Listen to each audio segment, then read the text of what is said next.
नमस्कार दोस्तों, मैं विकास मल्होत्रा स्वागत करता हूं आपका लाल किताब एस्ट्रो सेंटर चैनल पर। दोस्तों, आज के वीडियो में बात करूंगा कद्दू के कुछ उपायों की। पहले इसका नाम समझ लीजिए। फ़ोटो आपके सामने राइट साइड पर दिख रही होगी आपको। इसका पहले नाम समझ लीजिए। इसको कई नाम से जाना जाता है। कुछ लोग इसे कद्दू कहते हैं, कुछ सीताफल कहते हैं, काशी फल कहते हैं, कुछ एरियाज़ में कुष्मांड कहा जाता है, कई जगह पर कुम्हड़ा भी कहा जाता है और इंग्लिश में इसे पम्पकिन कहते हैं। तो नाम समझ लीजिए पहले। अपने यहाँ लोकल एरियाज़ में जैसा नाम बोला जाता है उसके हिसाब से आप इंटरप्रिटेशन लगा सकते हैं। अब कद्दू के कुछ उपाय वैदिक ज्योतिष में भी किए जाते थे, बहुत समय से किए जा रहे हैं, और लाल किताब में भी किए जा सकते हैं। क्योंकि हम यहाँ लाल किताब पे ज़्यादा कॉन्सेंट्रेट करते हैं तो लाल किताब के कुछ उपाय शेयर करूँगा, और एक और दो कुछ ऐसे उपाय भी हैं जो वैदिक एस्ट्रोलॉजी में बहुत ज़्यादा इफ़ेक्टिव साबित हुए हैं, वो भी आज आपके साथ इस वीडियो में शेयर करने जा रहा हूँ। पहले ये समझना पड़ेगा कि इसको सीताफल क्यों कहा जाता है। कई एरियाज़ के अंदर सीताफल कहा जाता है। कद्दू को कहा जाता है कि माता सीता को ये इतना प्रिय था, जब वनवास के टाइम वो बहुत बार बनाती थी, तो इसी वजह से कद्दू का नाम सीताफल भी पड़ गया।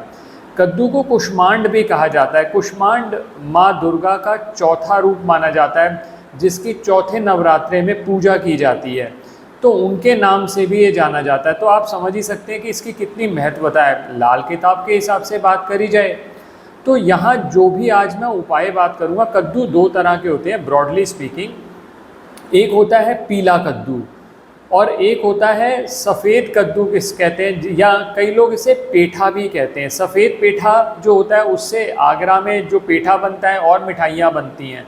सफ़ेद पेठे के उपाय मैं इस वीडियो में आपसे बात नहीं कर रहा, यहाँ बात कर रहा हूँ पीला जो पेठा होता है, पूरा पका हुआ पीला पेठा, या जिसको कद्दू कहते हैं आप।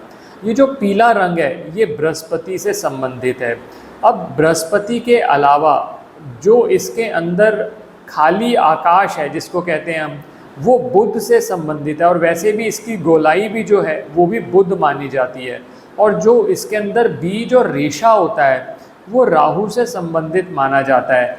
कहा जाता है कि बृहस्पति क्योंकि पीला रंग है और राहु जो कि रेशे हैं, दोनों मिलाकर बुध बनता है और वो खाली बुध बनता है। तो बुध से संबंधित अगर आपको कोई भी समस्या आ रही हो, खासकर व्यापार संबंधी समस्या, या बुध की वजह से, अपनी ज़ुबान की वजह से, अपने गलत बोलने की वजह से, कम्युनिकेशन ना करने की वजह से आपको कोई बिज़नेस में ही समस्या नहीं आ रही, नौकरी में भी समस्या आ रही है, या आपको स्वास्थ्य संबंधी कोई समस्याएं आ रही हैं, तो उसके लिए कद्दू का प्रयोग किया जाता है। किस तरह से करते हैं वो मैं आपसे अलग अलग उपायों के हिसाब से आपसे बात करूँगा।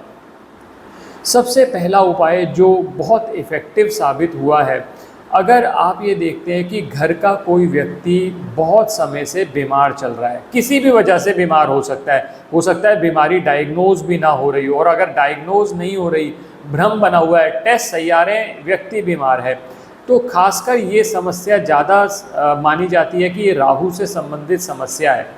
तो ऐसे केसेस के अंदर बुध से संबंधित समस्या हो, राहु से संबंधित समस्या हो, या इवन बृहस्पति ग्रह से संबंधित समस्या भी हो, तो हम कद्दू का प्रयोग करते हैं उपायों की तरह। कैसे करेंगे? जो व्यक्ति बहुत समय से बीमार पड़ा है, आप उससे कद्दू टच करा लीजिए। एक बात ध्यान रखिएगा, पूरे वीडियो में जो बात करूँगा कद्दू की, वो डंडी समेत लेना है आपको, डंडी के बिना नहीं लेना, ये ध्यान रखिएगा। अब उस व्यक्ति का हाथ लगवा लीजिए इस कद्दू पर, और इसको 5 गुरुवार लगातार किसी भी मंदिर में दान दे सकते हैं। ऑब्वियसली जो व्यक्ति बीमार है वो खुद तो जा नहीं पाएगा, तो उसके ब्लड रिलेशन से कोई भी व्यक्ति ये उपाय कर सकता है बहुत आसानी से। एक तो ये आप यूज़ कर सकते हैं। दूसरा, कई बार ऐसा होता है कि एक व्यक्ति बीमार पड़ा, फिर दूसरा व्यक्ति बीमार पड़ा, दूसरा ठीक हुआ, तीसरा बीमार पड़ गया, यानी आपके घर में बीमारी जाने का नाम ही नहीं ले रही। तो ऐसे केसेस में ये पीला कद्दू ले लीजिए।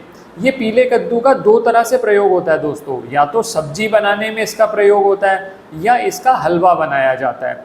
आपको इससे मतलब नहीं है कि किस तरह से प्रयोग हो रहा है, आपको अपनी तरफ से उपाय करना है, आपको दान करना है।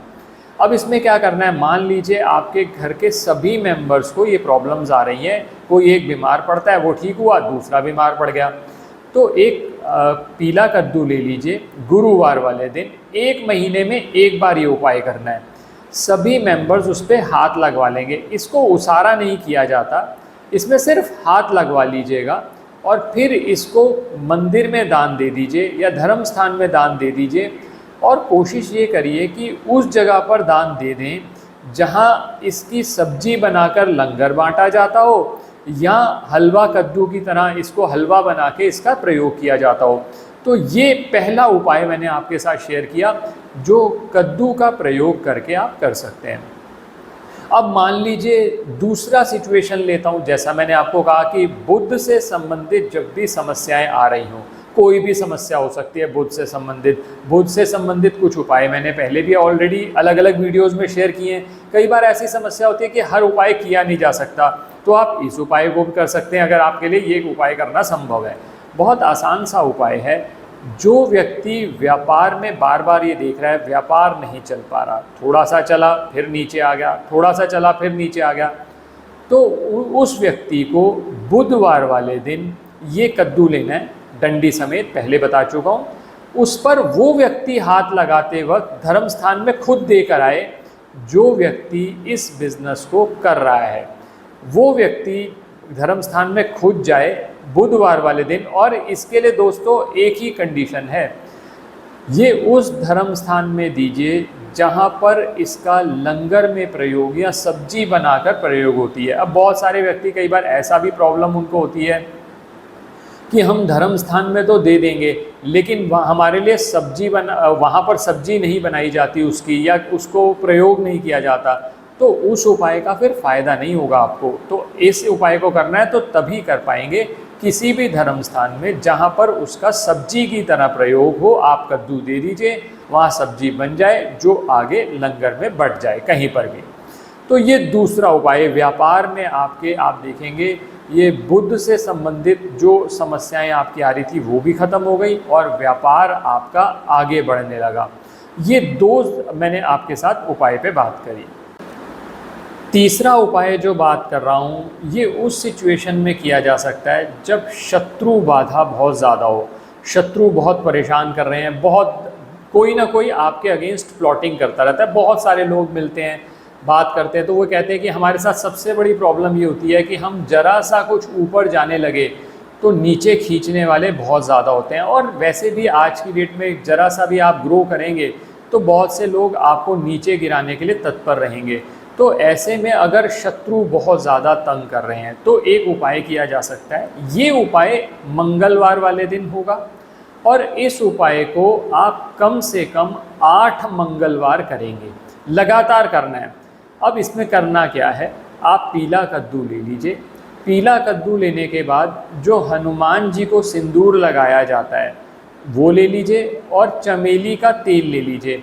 किसी भी कटोरी के अंदर ये दोनों चीज़ें घोल लीजिए और कद्दू पर एक छोटा सा शत्रु का अपना नाम लिखकर ये किसी भी धर्म स्थान में जाकर, जैसा मैंने कहा कि मंगलवार वाले दिन, और सबसे बेस्ट रहेगा अगर आप शिवलिंग पर रख के आ जाएं, शिवलिंग के आसपास रख के आ जाएं, तो ये आपको उपाय 8 मंगलवार लगातार करना है। आप देखिएगा पहले मंगलवार करते ही शत्रु जो आपका नुकसान करना चाह रहा है वो कम होता चला जाएगा और आखिर तक आते आते आपको इसका काफ़ी लाभ रहेगा। ये तीसरा उपाय पे बात करी। अब चौथा उपाय, अब बुध खराब हो रहा है किसी भी वजह से। पहले जो मैंने सेकंड उपाय आपसे बात करा वो मैंने स्पेसिफिकली आपसे बात करा व्यापार के लिए। अगर बुध खराब हो रहा है तो एक उपाय आपके साथ वैदिक एस्ट्रोलॉजी का बहुत इफेक्टिव, लेकिन इस उपाय में एक लिमिटेशन सिर्फ इतनी है कि ये उपाय नवरात्रि में किया जा सकता है। ये किसी भी नवरात्रि में कर सकते हैं, चाहे गुप्त नवरात्रि क्यों ना हो। आपको पता ही होगा कि 2 बार तो नवरात्रि वैसे आती है और 2 बार गुप्त नवरात्रि होती है, तो गुप्त नवरात्रि में भी कर सकते हैं। और ये उपाय नवरात्रि के, चाहे गुप्त नवरात्रि हो चाहे नॉर्मल नवरात्रि हो, शारदीय नवरात्रि जिसे कहते हैं, आप उसमें नवरात्रि के चौथे दिन पे करते हैं ये उपाय। अब चौथा दिन क्यों? क्योंकि चौथा दिन माँ कुष्मांडा का दिन माना जाता है। और जो मैंने आपको कहा कि कद्दू को कुष्मांड भी कहते हैं। अब इसमें करना क्या होता है, आपको चौथे दिन, नवरात्रि का चौथा दिन, कोई भी डे हो उससे हमें कोई फ़र्क नहीं पड़ता, सिर्फ चौथा दिन होना चाहिए नवरात्रि का। आप माँ दुर्गा के मंदिर में जाएं, माँ कुष्मांडा का ध्यान करते हुए ये जो कद्दू है ये मंदिर में या धर्म स्थान में रख के आ जाएं। और एक मंत्र बोलना है आपको, ओम ऐं ह्रीं क्लीं चामुंडाय विच्चे। ओम ऐं ह्रीं क्लीं चामुंडाय विच्चे। इस मंत्र का लिंक मैं वीडियो डिस्क्रिप्शन में, मैंने एक वीडियो ऑलरेडी शेयर किया हुआ है, वो आपको हमारी टीम डाल देगी। आप उस पर इस मंत्र के बारे में और किस तरह से प्रोनाउंस करना है उसको आसानी से देख सकते हैं। ये ध्यान रखिएगा, मंत्र का कम से कम 9 बार जाप करना है, और अगर एक माला जाप हो जाए 108 बार तो सबसे बेस्ट रहता है।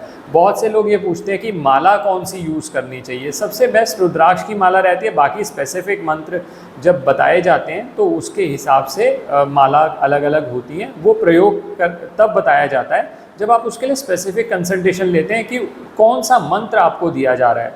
यहाँ पर इन जनरल आप रुद्राक्ष की माला का प्रयोग कर सकते हैं।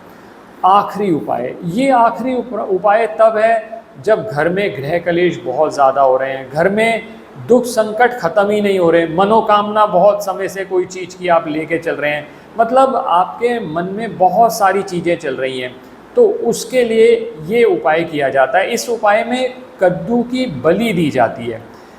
दोस्तों पहले ज़माने में और आज भी बहुत जगह पर नारियल और कद्दू का प्रयोग बलि देने के लिए किया जाता है। जहाँ पर भी पशुओं की बलि वर्जित होती है वहाँ पर नारियल और कद्दू, या जैसे कुष्मांड जिसे कहते हैं, कुमड़ा जिसे कहते हैं, उसकी बलि दी जाती है। अब ये करते कैसे हैं, एक बात तो पहले सबसे पहले ये ध्यान रखिएगा, ये जो उपाय है ये सिर्फ मेल्स करते हैं, फीमेल्स नहीं करती ये उपाय, ये ध्यान रखिएगा दोस्तों। ये आखिरी वाला जो उपाय बता रहा हूँ इसके लिए करना ये है, आप एक पीला कद्दू ले लेंगे। अब ये पीला कद्दू लेकर माँ दुर्गा के मंदिर में जाएं, बुधवार वाले दिन माँ दुर्गा के मंदिर में जाकर इस पीले कद्दू पे हल्का सा कट लगा दीजिए। इसको कहते हैं बलि देना। दोस्तों ध्यान रखिएगा, मैंने फिर रिपीट कर दूं, ये मेल्स ही कर सकते हैं, फीमेल्स के लिए कद्दू या कुष्मांड की बलि देना सही नहीं माना जाता।